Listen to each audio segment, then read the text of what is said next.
Hello students, आज मैं आपको कंपाउंड जर्नल एंट्री के बारे में पढ़ाऊंगा।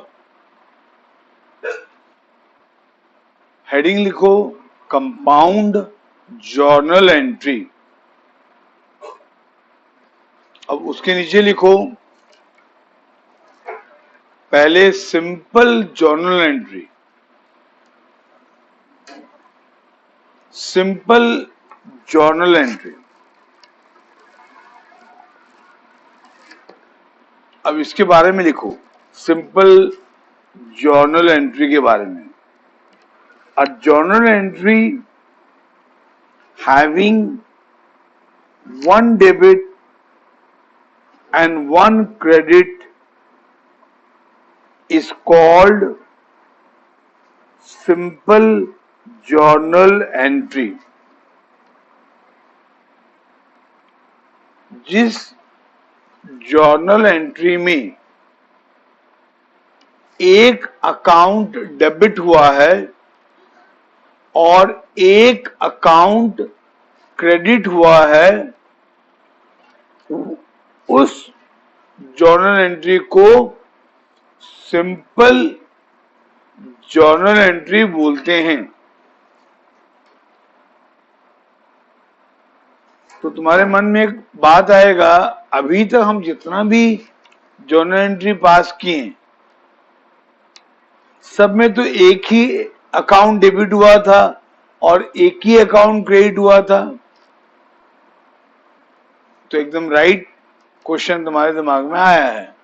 मतलब अभी तक हम जितना भी जर्नल एंट्री पास किए वो सब सिंपल जर्नल एंट्री था। ठीक है, तो सिंपल जर्नल एंट्री हम पढ़ चुके हैं।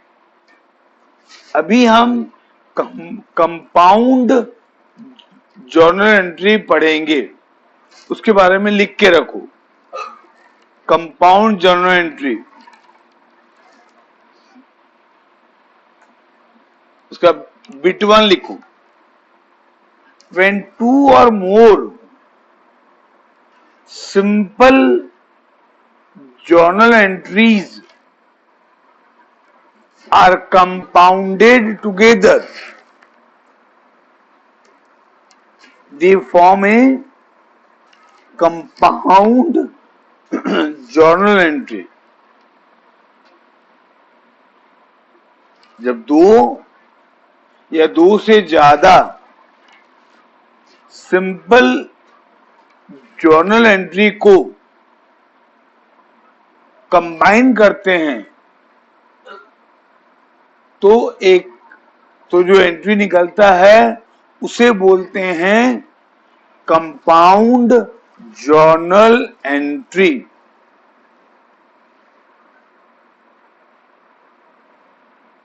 ठीक है, अभी सेकेंड पॉइंट लिखो। To compound simple journal entries, two conditions must be fulfilled। अगर दो या दो से ज्यादा सिंपल जर्नल एंट्री में दो कंडीशन एटलीस्ट फुलफिल होंगे तभी आप उसको कंपाउंड कर सकते।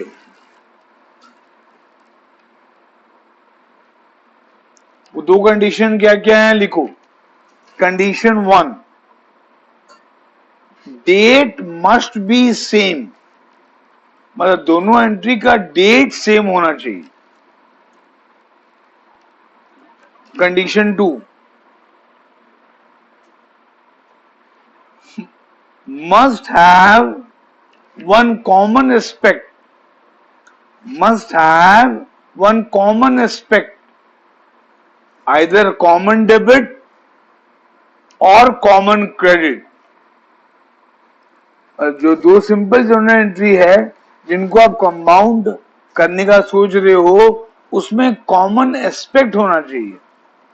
आइदर दोनों में एक कॉमन डेबिट होना चाहिए या कॉमन क्रेडिट होना चाहिए। लेकिन एक दो नंबर करेंगे तो आपको समझ में और ज्यादा अच्छे से आएगा। एग्जाम्पल दे मैं ले रहा हूं, सैलरी पेड 1500,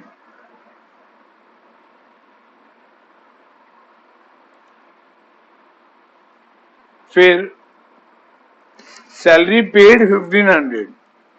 इसका पहले सिंपल जर्नल एंट्री पास करते हैं। एंट्री होगा salary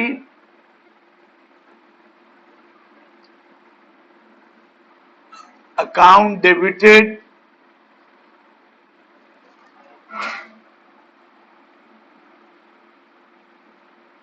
salary account debited to cash account,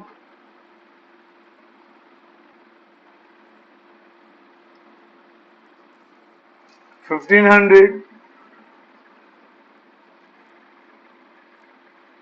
मान लो इसका डेट है जनवरी 5। फिर और एक ट्रांजेक्शन लिखो, रेंट पेड, रेंट पेड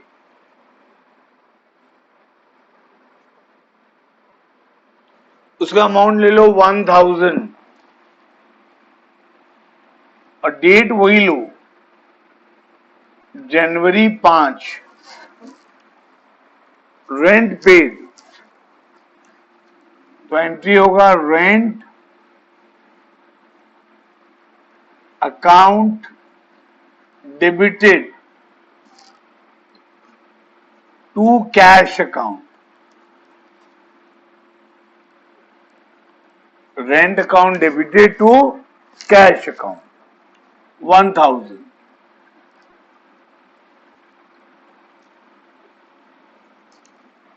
ठीक है, तो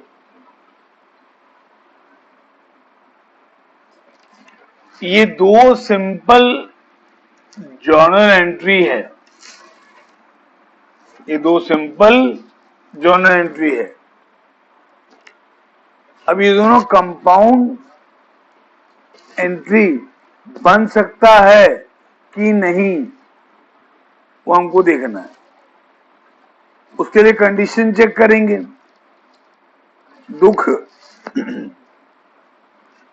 दो कंडीशन लिखाया हूं। पहला कंडीशन क्या है, डेट शुड बी सेम, दोनों का डेट तो सेम है, ये भी जनवरी 5 है, ये भी जनवरी 5 है, तो पहला कंडीशन फुलफिल हुआ। दूसरा कंडीशन क्या था, दे should have a common aspect, either common debit और कॉमन क्रेडिट। यहां पर दोनों का कॉमन क्रेडिट है, कॉमन क्रेडिट है, यहां भी टू कैश है, यहां भी टू कैश है, तो इन दोनों को कंबाइन करने बनेगा, इन दोनों को कंबाइन करने बनेगा। कंबाइन करने से एंट्री क्या बनेगा, डेट रहेगा जनवरी 5, डेट रहेगा जनवरी 5, salary debit, salary account debit हुआ है ना,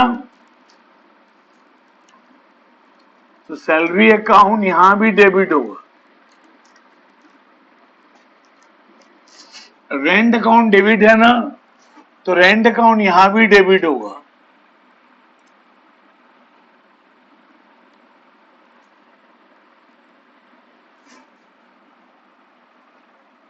कैश दोनों में है, तो दो कैश अकाउंट लिखने की बजाय हम एक कैश अकाउंट लिखेंगे।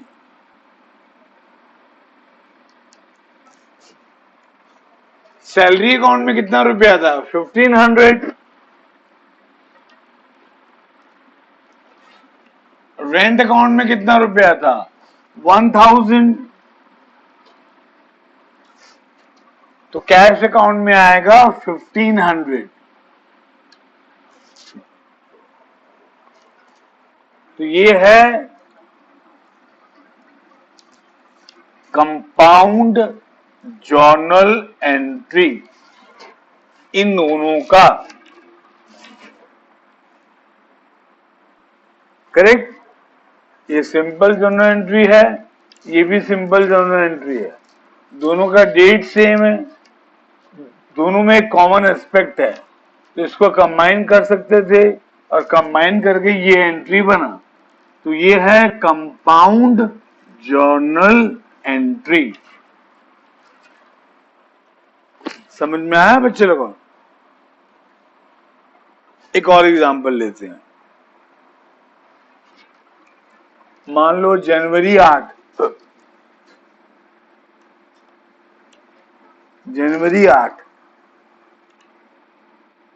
कैश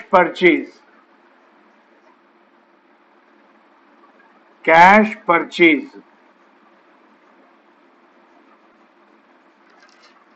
अमाउंट मान लो 5,000। कैश परचेज का जर्नल एंट्री तुमको आता होगा, हम पढ़ चुके हैं। इसका एंट्री होगा परचेज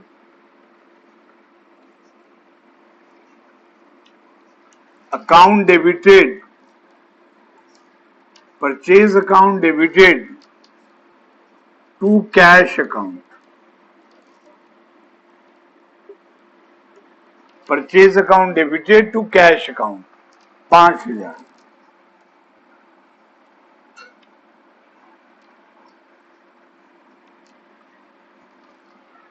ठीक है। मान लो जनवरी 8 को और एक ट्रांजैक्शन हुआ, goods purchase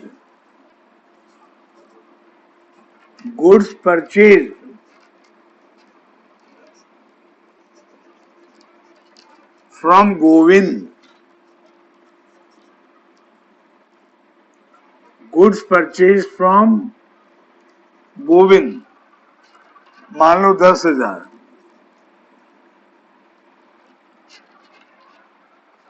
goods purchase from Govind 10,000।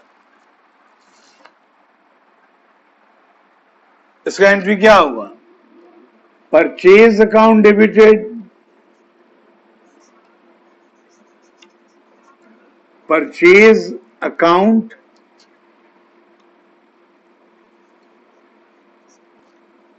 Debited to Govind account,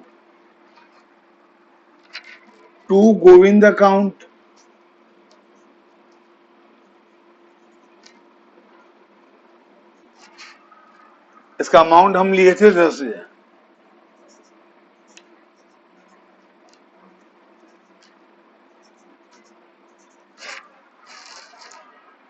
ये दो सिंपल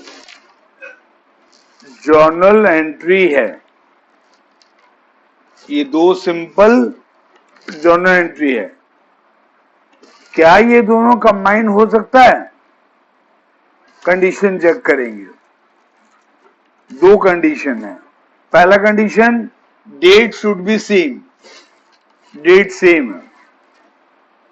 दूसरा condition, they should have a common aspect, either common debit और कॉमन क्रेडिट। तो डेबिट तो कॉमन है ना, डेबिट कॉमन है, दोनों में परचेज अकाउंट डेबिट हुआ है, so they have a common debit, so they can be combined। तो इन दोनों को कंबाइन करेंगे। एंट्री क्या बनेगा? डेट क्या रहेगा? जनवरी 8, डेट जनवरी 8। अब परचेज अकाउंट डेबिट हुआ है, दोनों में परचेज अकाउंट डेबिट हुआ है। एक में टू कैश है, एक में टू कैश अकाउंट है और एक में टू गोविंद अकाउंट है। है ना। पहले वाले में टू कैश अकाउंट है, दूसरे वाले में टू गोविंद अकाउंट है। कैश में कितना रुपया है? 5,000। गोविंद में कितना रुपया है? 10,000। दोनों को कंबाइन करने से 15,000। तो ये है कंपाउंड जर्नल एंट्री इन दोनों एंट्री का, है ना। इसमें एक डेबिट है, 2 क्रेडिट है। इसमें 2 डेबिट है, 1 क्रेडिट है। समझ में आया? कंपाउंड जर्नल एंट्री किसको बोलते हैं हम। अब मैं कुछ नंबर आपको दे रहा हूं, वो आप सॉल्व करना, जैसे मैंने किया वैसे करना इनिशियली। फिर कुछ नंबर करने के बाद आप डायरेक्टली ये कर सकते हो। इनिशियली ये करना, पहले सिंपल एंट्री पास करना, फिर उन दोनों को कंबाइन करना, जैसे मैंने अभी किया। ठीक है, कुछ नंबर आपको दे रहा हूं, लिखो।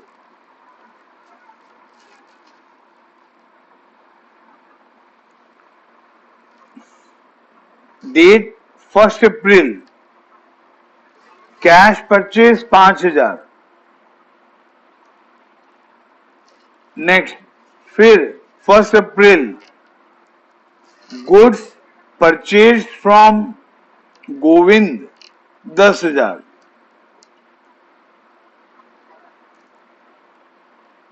देखो ये दोनों 1 अप्रैल वाला है, ये दोनों ट्रांजैक्शन 1 अप्रैल का है, तो दोनों कंबाइंड हो सकता है। नेक्स्ट, 5 अप्रैल, परचेज फर्नीचर 6,000। उसके बाद फिर से 5 अप्रैल, परचेज मशीन फॉर कैश 10,000। ये दोनों ट्रांजेक्शन 5 अप्रैल का है, तो दोनों कंबाइंड हो सकता है। फिर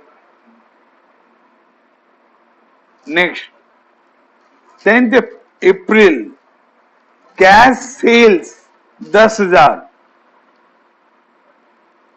फिर 10 April, good sold to Hari 15,000। फिर 15 April, paid salary 10,000। 15 April, paid rent 5,000। Next, 20th April, interest received 4,000। फिर 20th अप्रैल, कमीशन रिसीव्ड 6,000। फिर 25th April, cheque paid to Govind 10,000। फिर April 25, computer purchase paid by cheque, computer purchase paid by cheque 10,000। फिर 30 April, cash received from Hari on account 10,000। फिर 30th अप्रैल, rent received 5,000। वह इतने ही तुमको मैं transaction दिया हूं। अब इसका आंसर लिखा रहा हूं, आंसर कहीं पीछे में लिख के रखना, सॉल्व करने के बाद चेक कर लेना। आंसर लिखो। मैं आपको कंपाउंड जर्नल एंट्री बताऊंगा। अप्रैल 1 का purchase account debited 15,000, to cash account 5,000, to Govind account 10,000। फिर अप्रैल 5 का furniture account debited 6,000, machine account debited 10,000, to cash account 16,000। फिर अप्रैल 10 का cash account debited 10,000, Hari account debited 15,000, to sales account 25,000। फिर April 15 का salary account debited 10,000, rent account debited 5,000, to cash 15,000। फिर April 20 का cash account debited 10,000, to interest received account 4,000, to commission received account 6,000। फिर April 25 का Govind account debited 10,000, computer account debited 10,000, to bank account 20,000। फिर April 30 का cash account debited 15,000, to Hari account 10,000, to rent received account 5,000। ठीक है बच्चे account, इतना करो, आपका कंपाउंड जर्नल एंट्री रिवाइज हो जाएगा और समझ भी आपको आ जाएगा। कुछ भी डाउट लेकिन निकलेगा अगर बाई चांस तो मुझको इमीडिएटली कॉल करोगे। ठीक है बच्चे account, have a nice day.